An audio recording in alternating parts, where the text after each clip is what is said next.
exposición de didácticas sobre el texto de Stella Colts, Problemas de la enseñanza y propuestas didácticas a través del tiempo.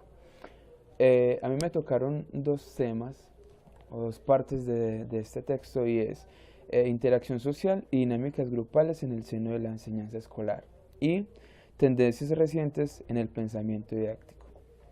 Pero antes de empezar a hablar un poco de estos temas, vamos a ubicarnos un poquitico en la línea de tiempo. Especialmente lo que me tocó a mí fue también hablar de la época de los 60, donde se desarrolla, digamos que, esas problemáticas. Entonces, si hablamos de la época de los 60, hablamos de una época donde hay un sentimiento generalizado y es de inconformidad. Entonces, si vemos, por ejemplo, el movimiento de los hippies, que siempre está hablando en contra de algo, quieren cambiar el pensamiento con la guerra, quieren cambiar y proyectar una especie de sociedad que ellos es una especie de utopía, pero esa utopía viene también es de la inconformidad en todos esos aspectos de nivel político, económico, social. Hablamos también de guerras, lo que pasa, digamos, que está pasando en Cuba, Unión Soviética, Estados Unidos. Empezamos a hablar del feminismo, de la parte racial, lo que pasa con los negros, la parte sexual, la liberación sexual que hay en todos los ámbitos. Entonces, si hablamos de los 60, hablamos de esa, lo que decía ahora, de una inconformidad.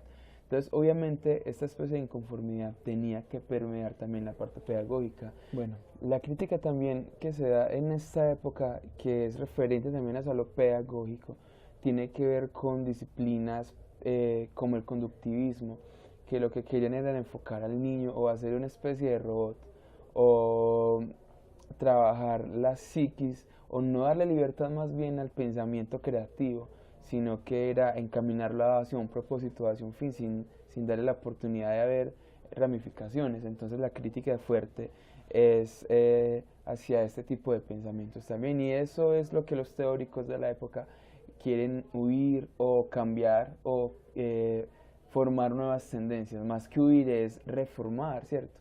Entonces la parte histórica y la inconformidad entonces también se refleja en la parte pedagógica. Interacción social y dinámicas grupales en el seno de la clase escolar. Entonces, el autor divide esto en 5 momentos, que son esos momentos: diversidad de teóricos y metodológica, ruptura con el enfoque técnico, constructivismo, socioconstructivismo, crecimiento de la expansión de las propuestas en el área del conocimiento y nuevas tendencias en el profesionalismo del docente. Entonces, de la primera parte, diversidad de teóricos y metodológicos, hablamos de que, como decíamos, en la época de los 60, hay inconformidad y surge la pregunta: ¿y por qué se dan esos cambios?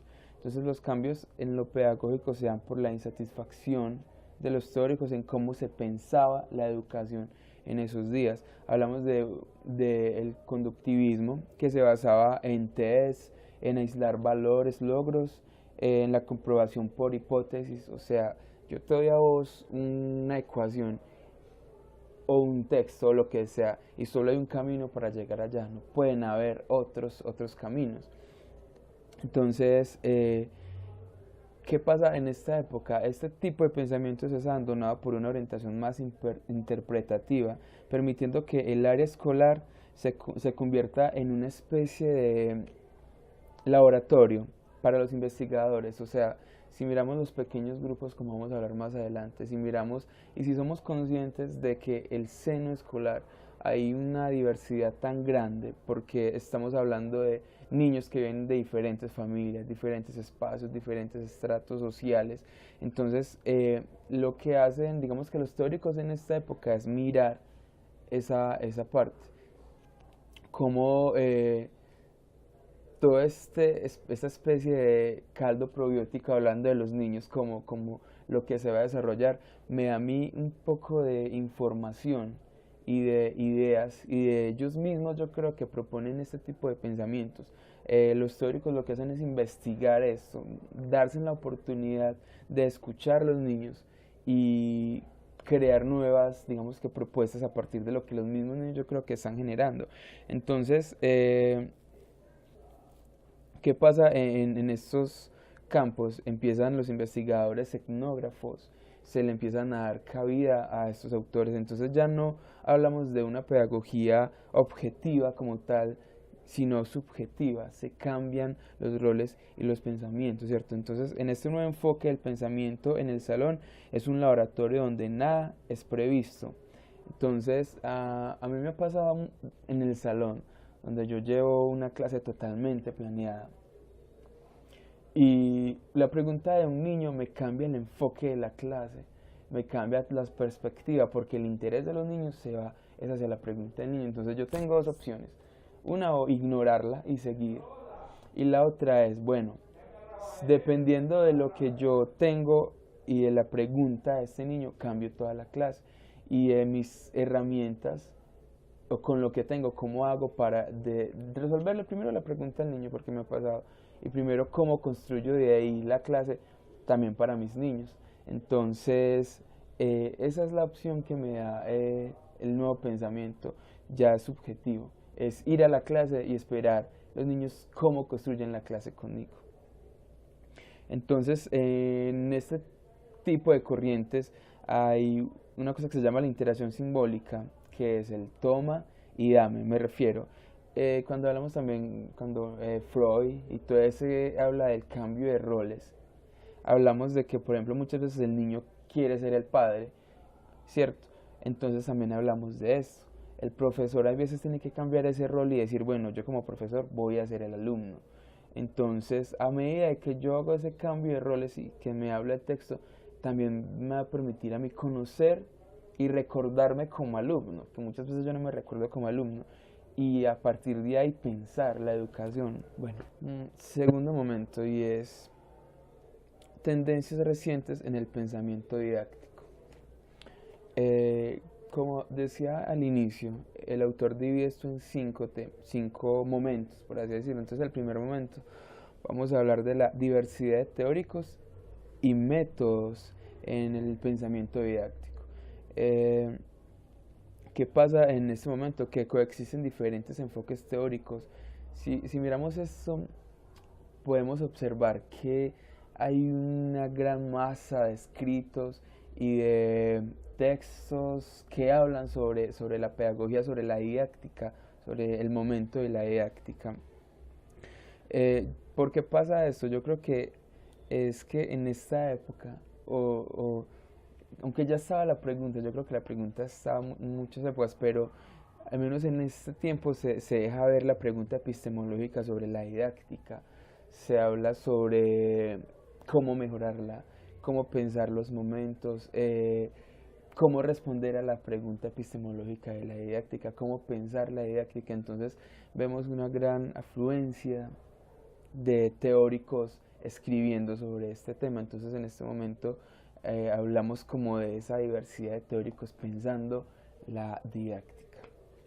El segundo momento habla de la ruptura del enfoque técnico acerca de la acción del docente, algo que me parece muy muy importante. ¿Y cómo es que el enfoque técnico? Hablamos de un docente que llega al aula y da un tema y se va. Lo podemos comparar como un trabajador de una empresa, ¿cierto? El trabajador de una empresa va, sabe que tiene que entrar a cierta hora, observa la máquina todo el día, hace los ajustes que tenga que hacerlo, los mismos movimientos todo el día y se va. Entonces yo creo que pues para mí a nivel personal esta es la comparación que se hace con el profesor técnico, y es aquel que está tan encasillado, digamos, con ciertos temas o toda la vida ha hecho todo igual, que va y da la clase de una manera muy técnica, no dándole puertas a esa cosa subjetiva de la pregunta del niño. Cuando llevo una clase tan preparada y no le doy la oportunidad al niño de que pregunte, entonces me convierto en un docente técnico. Entonces, en ese segundo momento hay una ruptura con este enfoque del docente. Entonces se empieza a implementar un enfoque más práctico y crítico. No se puede explicar el origen, yo no puedo decir, o el texto no dice, bueno, fue en esta época exactamente que se cambió esa, no hay como un momento preciso para eso.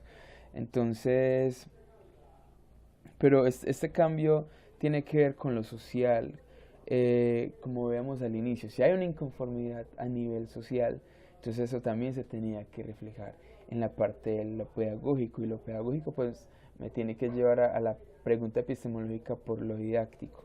Entonces, ¿qué pasa con esto? Que como hay un nuevo pensamiento, entonces me dicen, deje el docente técnico atrás y vamos a introducir un docente más práctico, más reflexivo, y a eso está apuntando la pedagogía y la didáctica en ese momento, a dejar de ser tan técnicos, tan ensimismados en una ciencia, y empezar a pensar en mi reflexión epistemológica de la docencia. Ese es el segundo momento. Bueno, en el tercer momento vamos a ver una hegemonía del pensamiento o del paradigma constructivista. Entonces, si los pedagogos o pensadores o teóricos querían cambiar esa parte de conductivismo, entonces digamos que el antagonismo, por así decirlo y cerrar comillas, va a ser el constructivismo. Pero no solamente el constructivismo, hay también otras disciplinas como socioconstructivismo, la cognición, metacognición, que es preguntarme cómo yo puedo aprender, pues aparte de lo meta, de lo que está más allá. ¿Cuál es mi modo de aprender? Como docente, ¿cuál va a ser el modo de evaluar? ¿Cuáles van a ser los procesos de aprendizaje que me pueden aportar los alumnos? Digamos que devolviéndome un poquitico al segundo momento y mezclándolo con esa parte de lo meta. Entonces el maestro debe ser intuitivo y estar siempre como atento y reaccionar a los cambios. Yo creo que eso tiene que ver mucho con lo meta, con decir, bueno, una manera de aprender también pueden ser los alumnos. Entonces ellos tienen mucho que aportar, ¿cierto? Entonces eso tiene que ver con el paradigma del constructivismo, que es digamos que una gran rama que se va a desarrollar, y es entre todos podemos crear el conocimiento, entre todos podemos llegar a ese fin, entre todos podemos llegar a ese sueño de la educación. Entonces, como decíamos ahora, eso da también pie como para la cognición, cómo aprendo. También hablamos de lo meta, pues como decía ahora. Entonces, son un poco de nuevas tendencias en pensamientos que me van a permitir dejar de pensar de manera tan individual y hacer un concepto más grupal de la pedagogía y de la educación. Bueno, en este cuarto momento hablamos de una creciente expansión en las propuestas especializadas en el área del conocimiento. Entonces podemos ver como, por ejemplo, ya los profesores artistas, por así decirlo, se preguntan cuál es la mejor didáctica para mi materia, cómo los de español buscan su propia didáctica. Entonces hay un creciente desarrollo en cuanto a las didácticas especializadas. Pero también hay un fenómeno que, aunque digamos que hubo un creciente número de didácticas especializadas, paró. Digamos que aquí el texto lo dice muy claro, y es: las didácticas especiales presentan cierta disimilitud en cuanto a su grado de expansión y sus patrones de desarrollo.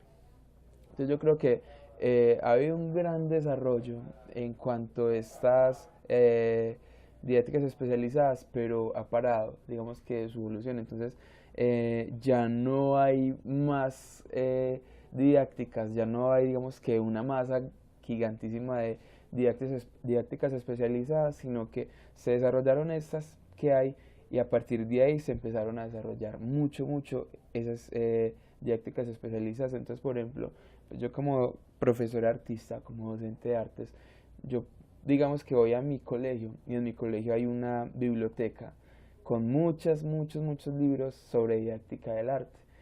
Me supongo que los profesores de español, si son juiciosos, pues también van y van a encontrar un gran desarrollo de textos y documentos que hablan sobre estas didácticas especializadas. Entonces, en este cuarto momento nos están haciendo referencia a este gran desarrollo y gran cantidad en producción de textos sobre didáctica especializada. Bueno, porque digamos que hay esa proliferación en cuanto a escritos de la didáctica especializada, y es sobre la pregunta o se inspiraron en la parte de la psicogenética y es cómo funciona la mente del niño. Entonces, a partir de esa pregunta se empiezan a crear todas estas didácticas especializadas porque se dieron cuenta que el cerebro como tal también funciona muchas veces fraccionado, pero al final es como un todo. Entonces intentar integrar toda esa, cómo se fracciona la educación, pero cómo se integra en una sola. El quinto momento habla de las nuevas perspectivas sobre el docente. Entonces ya no hablamos del docente como el técnico, sino como el reflexivo. Entonces uno de los autores más representativos es Stenhouse, entre los 80 y 90, que habla de un profesor investigador que va a la acción, pero que también reflexiona. Entonces el docente ya no es un ejecutor, es un colaborador en el proceso de aprendizaje y en las reformas en la parte educativa, porque es nuestra responsabilidad como docentes también reformar, proponer y ser partes como de ese cambio. Entonces también en esta misma línea es cómo ve el autor o cómo ve el docente nuestra tarea en todos esos aspectos, en el de profesor que transforma, en el profesor obviamente que cambia, entonces en el profesor que cambia. Y esta es la invitación de esos autores a la parte de la reflexión, de no ser tan técnicos, sino que dejarnos llevar por ese empirismo y dejarnos permear de todas las disciplinas, de los mismos alumnos, de dejarme permear de mis propias dudas y responderme mis propias dudas. Antes de concluir, voy a hablar un poco de Becker Suárez, y es una autora brasileña que se puso, que empezó a hablar de la pedagogía como desde la parte de la ecología, cómo interactuamos, cómo vemos el mundo simbólico, cómo puede ser la biología, cómo el docente interactúa con el alumno. Entonces es como esa parte. Y ella se puso, digamos, que esas corrientes pedagógicas y empezó a pensar eso así. Entonces, en la parte de la conclusión, en los 60 fue una época de cambios, insatisfacción y una época reflexiva. Entonces hablamos de la toma de decisiones colectivas, el maestro debe ser el mediador y el colaborador del conocimiento, no el que todo lo posee.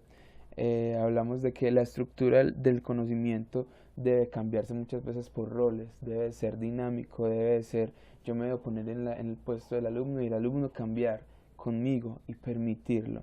Entonces el docente ya no debe ser ese técnico, sino ese profesor reflexivo.